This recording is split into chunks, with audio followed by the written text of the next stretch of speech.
نوشکی میں گاڑیوں پر لگے کالے پیپر فوری ہٹائے جائے۔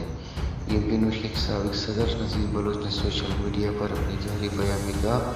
کہ نوشکی میں مخصوص گاڑی میں لگے کالے پیپر کی وجہ سے نہ صرف امن و امان کا مسئلہ پیدا ہو رہا ہے بلکہ اس سے دیگر سماجی برائیوں پھیلنے کا اندیشہ ہے۔ یہی نہیں، اس سے غیر قانونی کاروبار یعنی منشیات کی اسمگلنگ اور چوری و ڈاکوزنی میں دن بدن اضافہ ہوتا جا رہا ہے۔ نذیر بلوچ نے کہا کہ صدر نوشکی نظام مہینے پیمانے پر چند گاڑیوں سے بلیک پیپر ہٹا دیے، لیکن بدقسمتی مذکور کارروائی نہ صرف بلادیہات اور عام خاص کے لیے نہیں تھا بلکہ چند مخصوص لوگوں کو بلیک پیپر اور غیر قانونی سیکورٹی گارڈ کے ہمراہ شاہانہ طریقے سے جانے دیا گیا، جس کی وجہ سے عام پڑھے لکھے اور معذر طبقے میں شدید غم پایا جا رہا ہے۔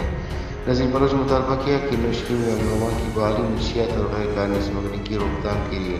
مخصوص گاڑیوں میں لگے کالے پیپر ہٹا کر ایسے لوگوں کو غیر قانونی سیکورٹی گارڈ کلوز کیا جائے۔